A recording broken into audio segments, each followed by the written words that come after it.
My husband sold our home for his lover, but my hidden plan took back every dollar he stole. Chapter 1: The Foundation Cracks. I should have known something was wrong when Marcus started coming home with the scent of expensive perfume clinging to his suits. Perfume I'd never worn, in a fragrance I'd never bought. But love, as they say, makes fools of us all. And I, Sarah Mitchell, had been the biggest fool of them all. 22 years. That's how long Marcus and I had been married when I discovered the affair. 22 years of building a life together, of creating Mitchell and Associates, our architectural firm that had grown from a 2-person operation in our garage to a company worth $12 million. 22 years of trusting the man who shared my bed, my dreams, and my bank accounts. The irony wasn't lost on me that I discovered his betrayal in the very building we'd designed together, our first major commercial project that put Mitchell and Associates on the map. I'd gone to the office late that Tuesday evening in March, hoping to surprise Marcus with his favorite Thai takeout. Instead, I got the surprise of a lifetime. Through the frosted glass of his corner office, I could see 2 silhouettes pressed against each other in an embrace that left no room for innocent interpretation.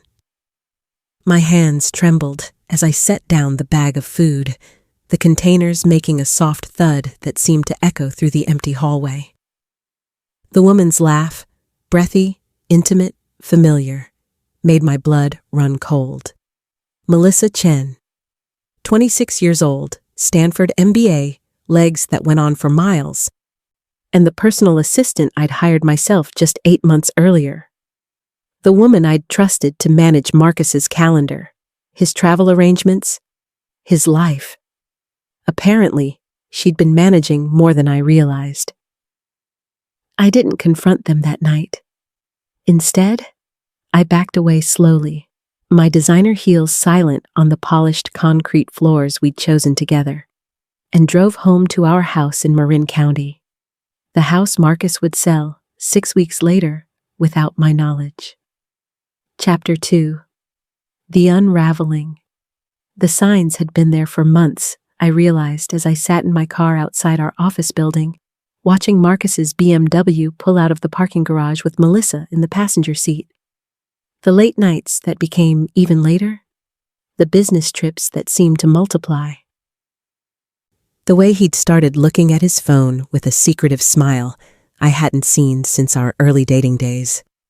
But it was more than just an affair, I discovered over the following weeks as I began my own investigation. Marcus wasn't just cheating on me. He was systematically stealing from me.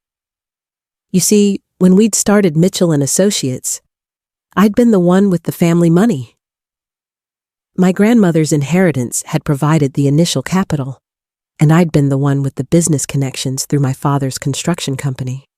Marcus had the architectural vision and the charm to sell it, but I'd been the backbone of our success. Legally, I owned 60% of the company, though Marcus had always acted like we were equal partners.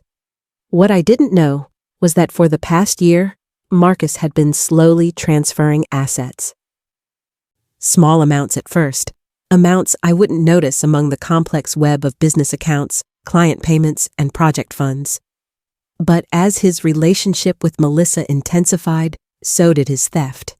He'd opened new accounts using his power of attorney, power I'd given him years ago when I'd had surgery and needed someone to handle business while I recovered. He'd been moving money systematically, taking advance payments from clients and depositing them into accounts I didn't know existed, creating shell companies that existed only on paper, even selling some of our smaller commercial properties without my signature by forging documents. But the house, our house, the one we'd designed as our dream home, the one where we'd planned to grow old together, that was his masterstroke. In California, property acquired during marriage is community property. But Marcus had found a loophole.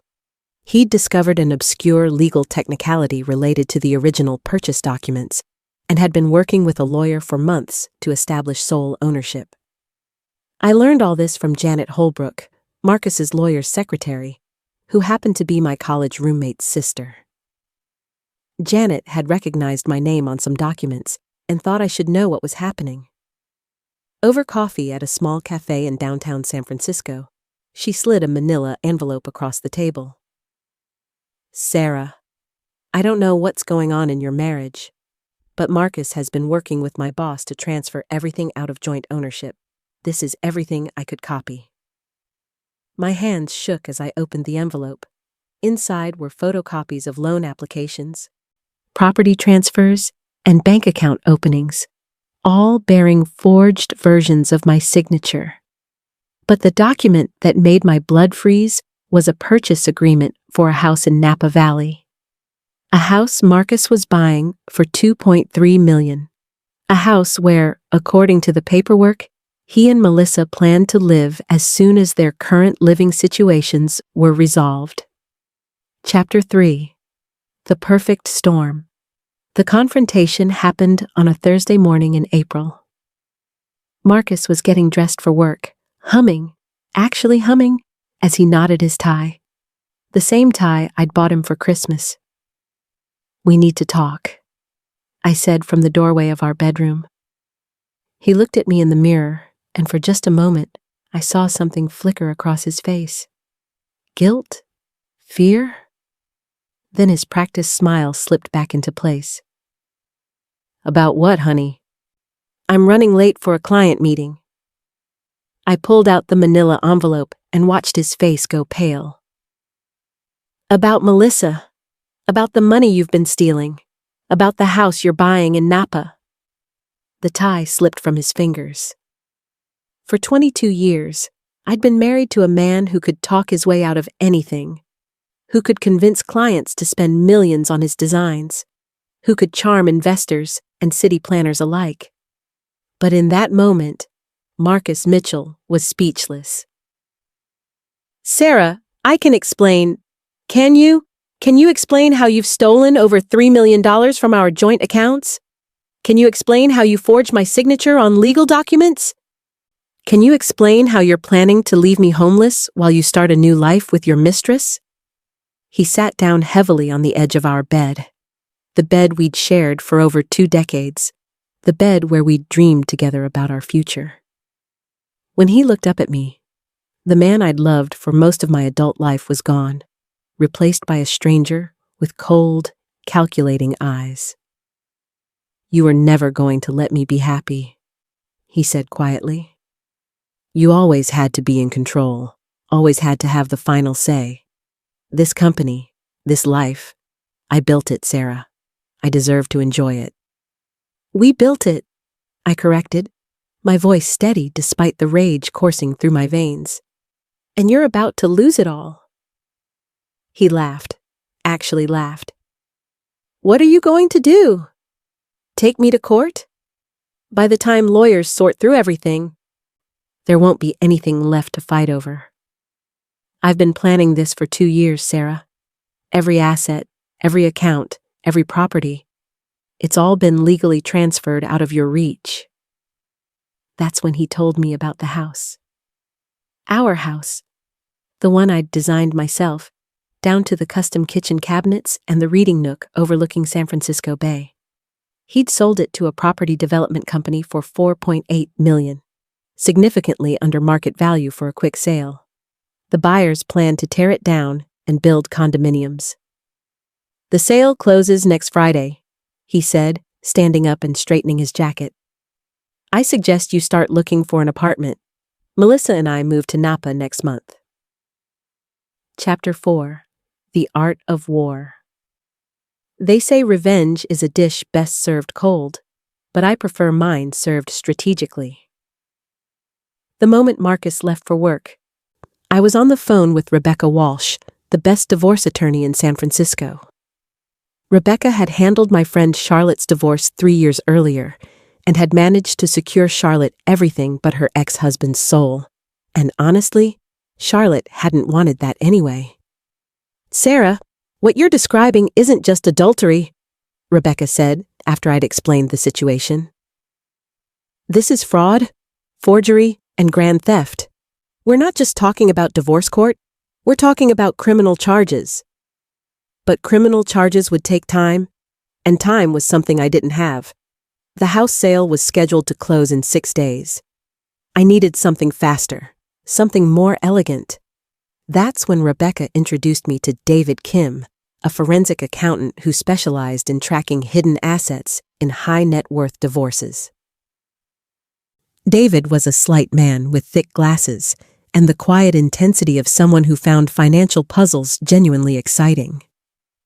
"Your husband is clever, but he's not as clever as he thinks," David said after spending 2 days poring over our financial records. "He's made 3 critical mistakes. First, Marcus had used his business credit cards for many of his activities with Melissa: dinners, hotel rooms, jewelry purchases. The paper trail was extensive and damning. Second, in his haste to hide assets, he'd created tax liabilities he hadn't considered. The shell companies he'd established had filed incorrect returns, and the property transfers had triggered audit flags with the IRS. But the third mistake was the most beautiful. Marcus had been so focused on moving assets out of joint accounts that he'd forgotten about our original business structure. When we'd incorporated Mitchell and Associates, my father's lawyer had included a clause designed to protect family money. Any major business decision, including asset transfers above $50,000, required written consent from both partners. Marcus's power of attorney didn't override this clause. Every transfer he'd made over the past year was null and void. Chapter 5. Building the Trap. While David worked on documenting the financial fraud, I focused on what I did best: building something beautiful and complex. But instead of designing buildings, I was designing Marcus's downfall. The key was Melissa. As I watched her over the following days, and yes, I'll admit I did some light stalking, I realized she had no idea about the extent of Marcus's theft. She thought she was winning the heart of a successful architect who was leaving his wife for love. She had no clue she was becoming an accessory to multiple felonies. So, I decided to enlighten her. I waited until Marcus left for what he'd told me was a 3-day conference in Los Angeles, but was actually a romantic getaway to Carmel with Melissa. Then I drove to Melissa's apartment in Soma, an expensive loft that she definitely couldn't afford on an assistant's salary. She answered the door in a silk robe that cost more than most people's monthly rent, her face falling when she saw me standing there. "Mrs. Mitchell, May I come in? I think there are some things you should know about Marcus." Melissa was many things: young, beautiful, ambitious, but she wasn't stupid. She let me in and listened as I laid out everything I'd discovered: the forged documents, the stolen money, the fact that Marcus was technically still stealing from active client accounts to fund their lifestyle. "But he said he was getting divorced," she whispered, her face pale. "He said the business was mostly his, that you were just a silent partner." I showed her the incorporation documents, the bank records David had compiled, and the criminal fraud report Rebecca had prepared for the district attorney's office. "Melissa, Marcus isn't leaving me for you," I said gently. "He's using you as cover while he commits federal crimes. When this all comes out, and it will come out, you're going to be named as a co-conspirator unless you help me stop this." Chapter 6. The student becomes the master. What happened next was beautiful in its simplicity. Melissa, faced with the choice between love and a life without federal prison time, chose wisely. More than that, she chose to help me. You see, Melissa had access to everything: Marcus's passwords, his calendar, his business contacts, his email accounts. In his arrogance, he'd never bothered to hide anything from her because he assumed she was just another pretty face who wouldn't understand the intricacies of high-level financial fraud. He was wrong. Melissa had graduated summa cum laude from Stanford's business school. She understood financial fraud perfectly well. She just hadn't realized she was participating in it. Once she did, she became my most valuable asset. Together, we began documenting everything, every password, every account number, every hidden asset. Melissa used her access to Marcus's computer to download transaction records, email correspondence, and financial documents. We discovered that Marcus's theft was even more extensive than I'd initially realized. He'd stolen nearly $4.8 million over the past 18 months. But more importantly, we discovered something else. Marcus hadn't actually sold our house yet. The sale was scheduled to close the following Friday, but the contracts hadn't been signed. He'd been lying to me about the timeline to make me feel helpless and rushed. This gave us 6 days to execute what I now think of as the most satisfying business plan of my life. Chapter 7: The Counterstrike. Rebecca filed an emergency injunction on Monday morning, freezing all joint assets and stopping the house sale. But that was just the opening move. The real strategy was more complex. See, Marcus had made one crucial error in his planning.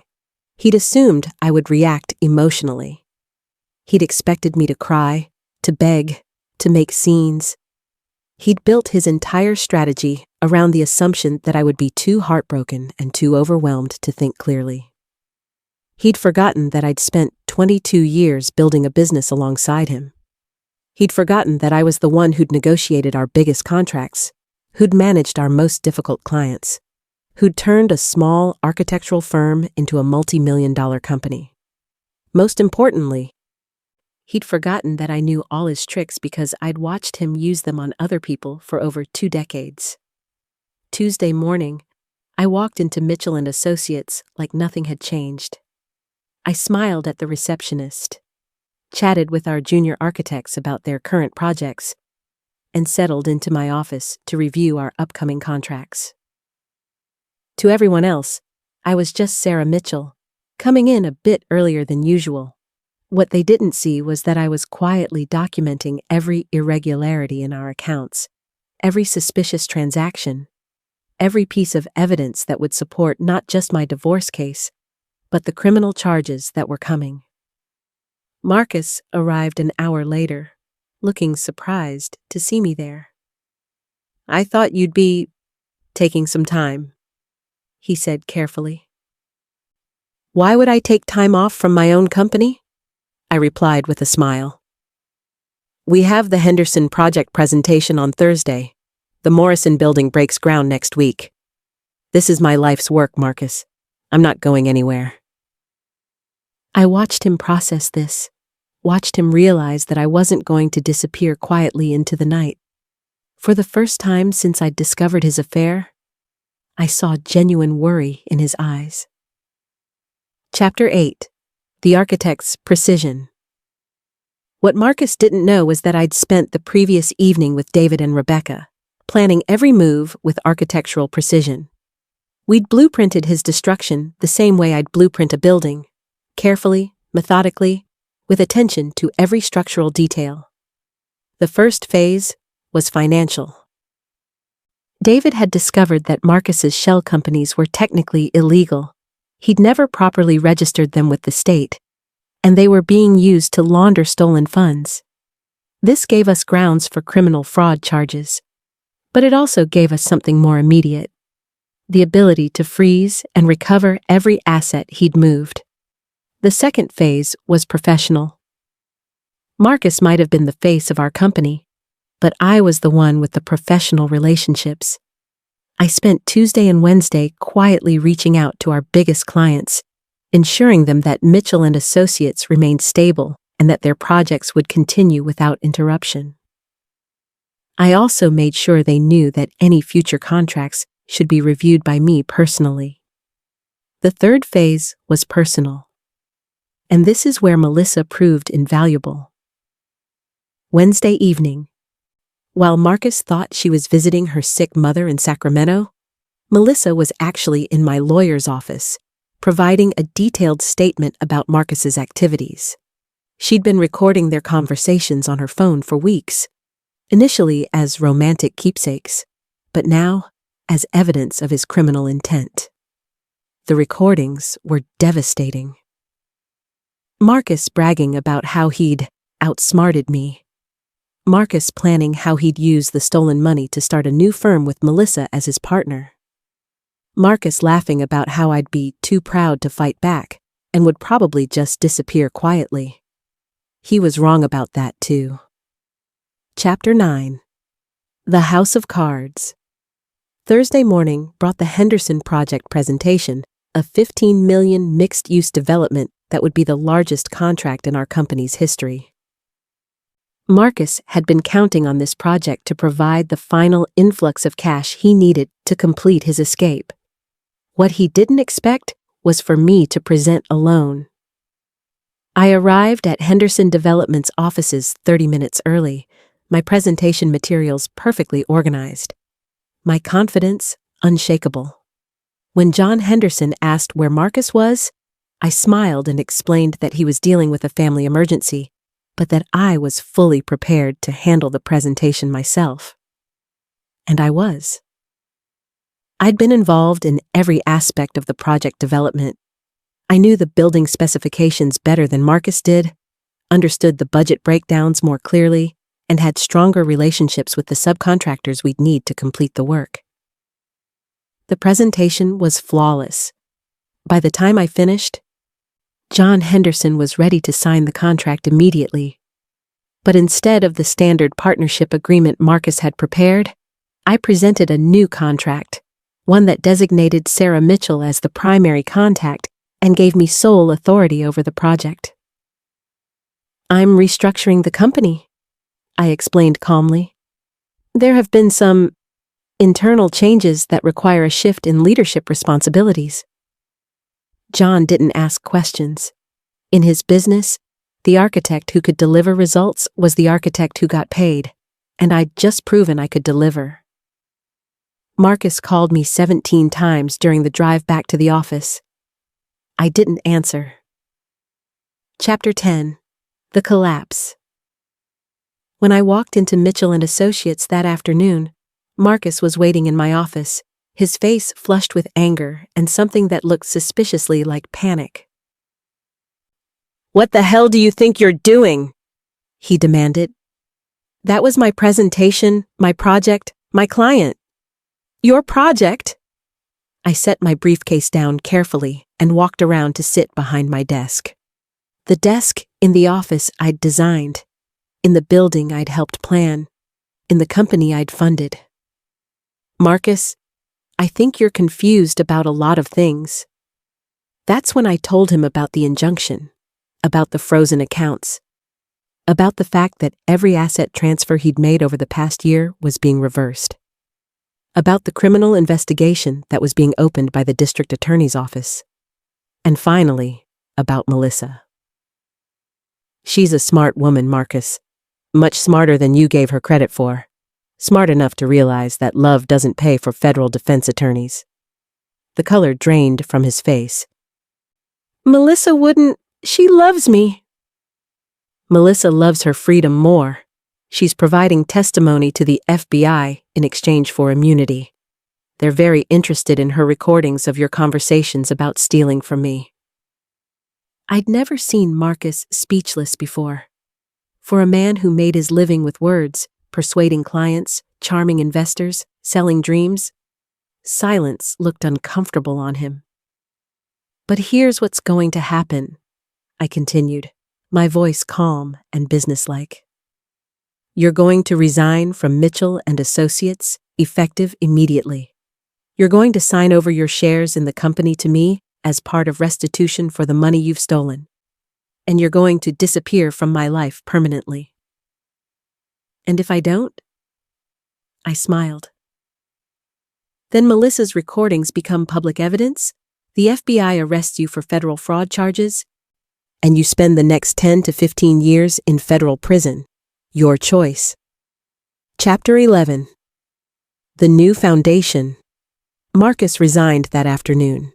By Friday, the injunction had been modified to allow me to recover not just the stolen funds, but additional damages for the emotional distress and business disruption his theft had caused. The Napa Valley house he'd been buying for Melissa? The court ordered it sold, with proceeds going toward my restitution. But the real satisfaction came 6 months later, when Mitchell and Associates, now operating under my sole ownership, won the contract to design the new San Francisco Museum of Contemporary Art Expansion.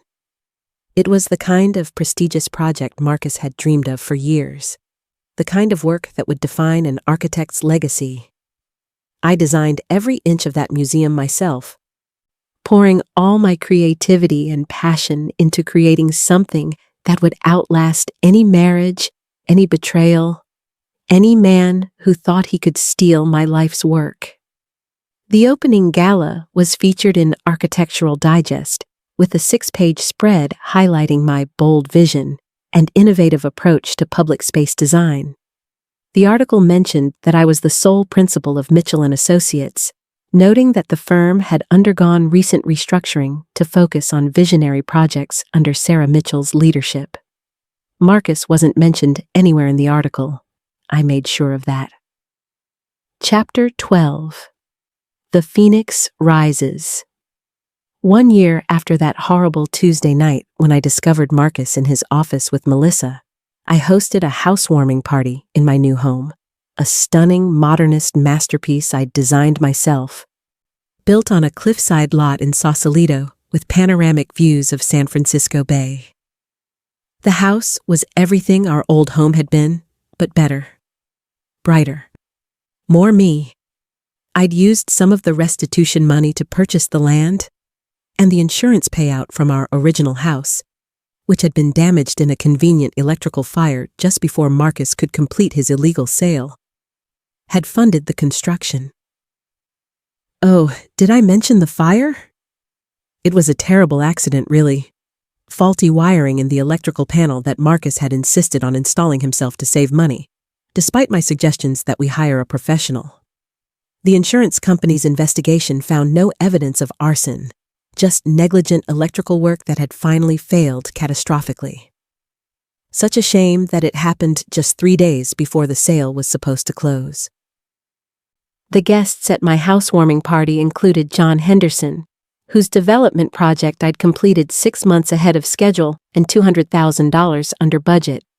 There was Angela Martinez, the mayor's chief of staff, who'd become a close friend during the museum project.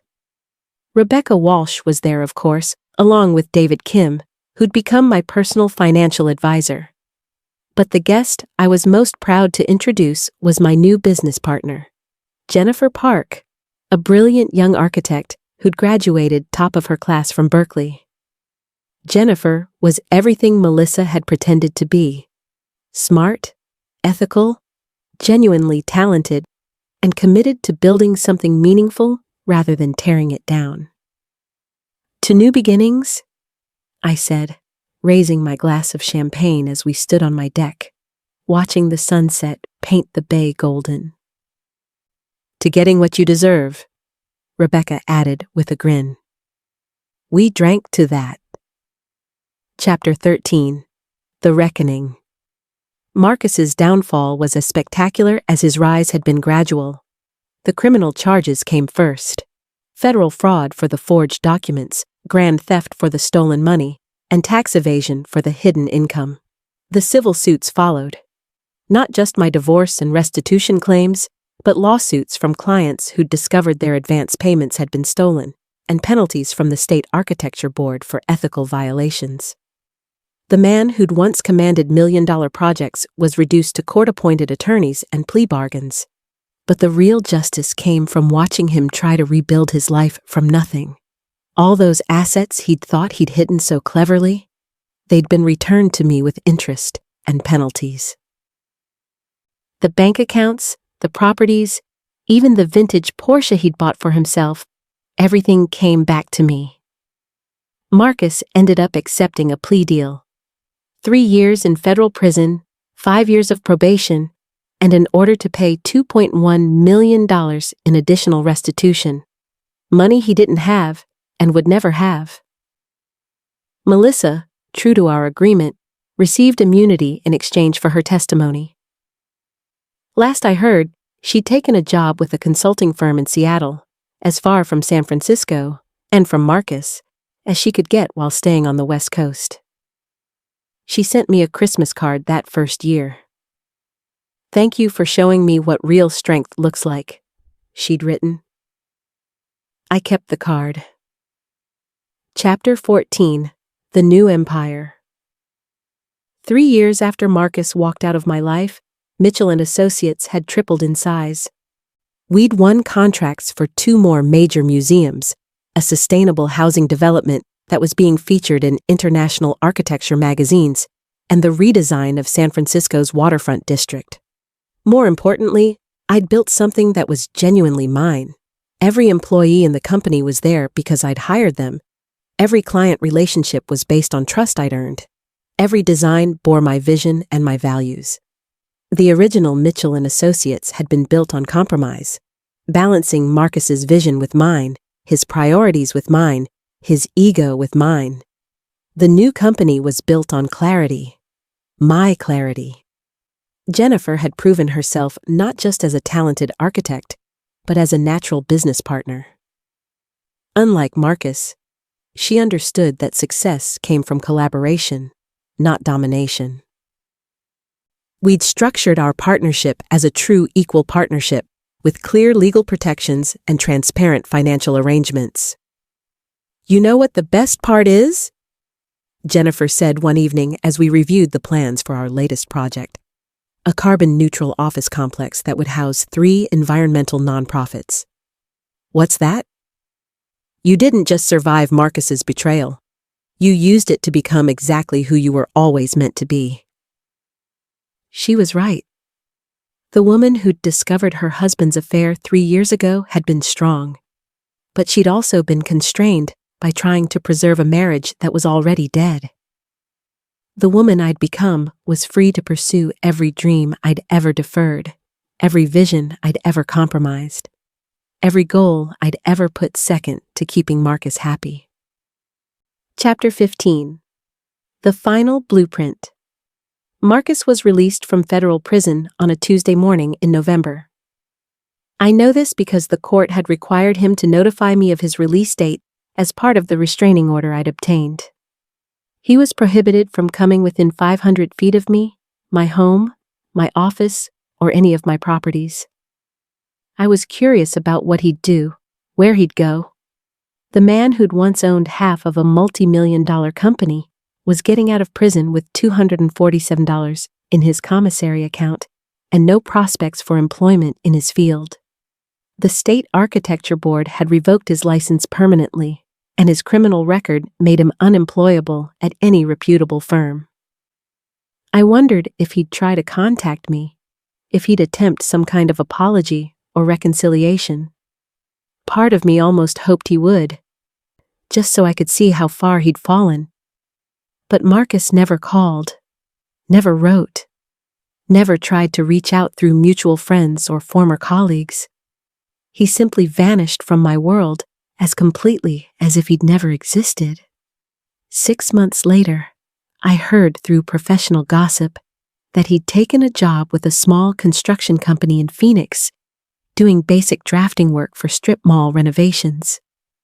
The man who'd once designed buildings featured in Architectural Digest was now drawing plans for sandwich shops and dry cleaners. I felt nothing. No satisfaction, no pity, no anger.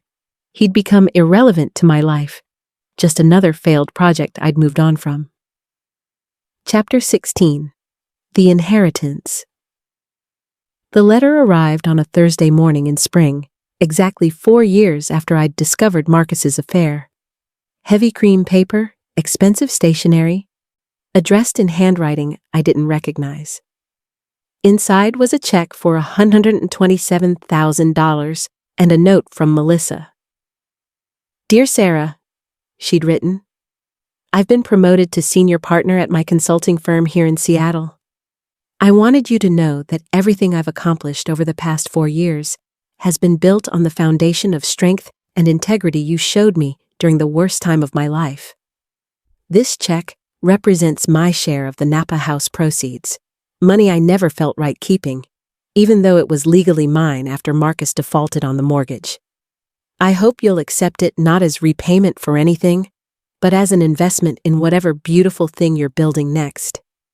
With gratitude and respect, Melissa. I stared at the check for a long time, remembering the young woman who'd answered her apartment door 3 years ago in a silk robe, terrified and confused. She'd grown into someone I could respect, someone who understood that true success meant building something genuine rather than tearing down someone else's work. I deposited the check and used the money to establish the Sarah Mitchell Foundation for Women in Architecture, a scholarship fund for women pursuing careers in design and construction. The first recipient was a brilliant young woman from Oakland, whose senior thesis project focused on sustainable housing for low-income families. Her name was Maria Rodriguez, and she reminded me of myself at 25. Hungry, talented, and full of dreams she was determined to make real. Epilogue. The view from the top 5 years have passed since that Tuesday night when I discovered Marcus's betrayal. As I write this, I'm sitting in my home office looking out over San Francisco Bay through floor-to-ceiling windows I designed myself.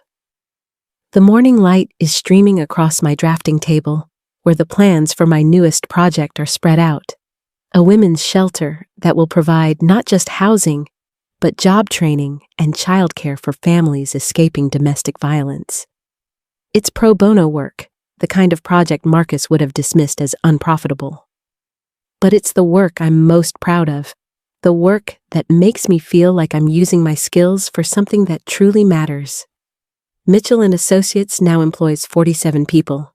We've won 6 major design awards. We've been featured in architectural magazines around the world, and every single thing we've built, every success we've achieved, has been earned honestly, built on the foundation of trust and integrity that Marcus tried to steal from me. Sometimes people ask if I'm lonely, if I miss being married, if I ever think about dating again. The questions don't offend me. I understand why people assume that a woman who's been betrayed so completely would be bitter or closed off from love.